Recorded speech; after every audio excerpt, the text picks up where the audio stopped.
Hi, and welcome back to my channel. For those of you who are new, welcome. I am so happy that you're here.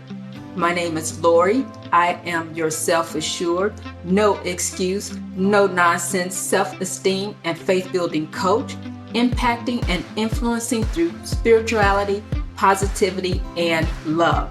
I believe that life is such a beautiful journey, and you can make it beautiful with the things that you can control. Before I start, I do want to apologize for the smoke detector beeping in the background.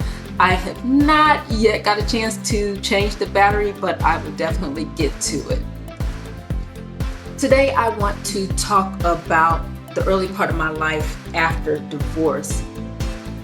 Who walks down the aisle thinking that their marriage is going to end in divorce? Because I certainly didn't. I always envisioned my life with a great marriage, 2 to 5 kids, a dog, a big house with a white picket fence. Like, my life was supposed to end up like a Disney movie, right? But fast forward to a half a lifetime of working and taking care of kids, and suddenly, bam, my life is not ending up like I envisioned it. After the divorce, there were so many tears and days I spent locked up in the house with the guilt and the regret just weighing heavy on me.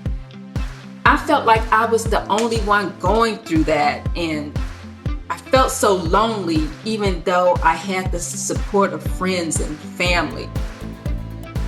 I felt like life was going to be that way from there on out, just full of tears and hurt, and it just made me feel even worse. I would wake up dreading the day because I didn't have anything to look forward to but a day full of negative thoughts and hurt and tears. For me and many people, divorce is like a death, because it's the death of a union.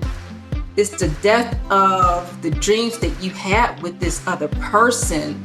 It's the death of how you thought your life would turn out. And going through that time was just so hard. But taking some time and pouring out my heart to God, praying and fasting, it made such a huge difference. It was the most important thing that I did on my journey to living a single life and living my best life ever.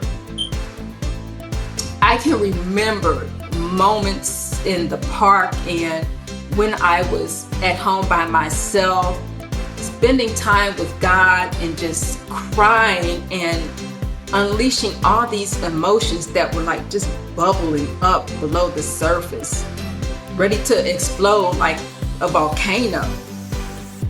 I would sit in my car, and when I would see that no one was around, I would just scream, I would yell, I would curse, and just become completely raw and honest with God about my feelings. I mean, I didn't even care,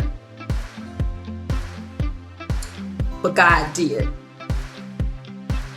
Y'all, being with God became my safe place. Despite the tears and the hurt and being at work and running out to my car to cry and fix my makeup just to go back to work and act like I was okay. Despite all of that, I always looked forward to spending time with God so I could just let it all out. And one day, I will never forget it. I was sitting in the park, and in the midst of my emotional outpour, I was crying. I felt a shift, and it was like a whisper from God to my spirit saying, "All right, Lori, I love you. Now let me speak." So in the midst of crying, I got quiet and just allowed God's voice to fill that space. And he told me that he heard me and that I was going to be okay. He said some things that I wasn't ready to accept, but I was so tired of feeling the way that I did that I was going to do whatever it took. So I listened. And let me tell y'all that from that point on, every time I spent with God, I would express my feelings and then I would listen. It got to the point where I left feeling better, and the weight I was carrying, it felt lighter. The crying and the hurting, it didn't go away overnight, but it became less and less. And I began to heal. Day after day, bit after bit, I found myself on the path to wholeness through my relationship with Christ, and you can too. So stay tuned as I continue to share my journey of embracing life with joy and no regrets. Until then, stay blessed.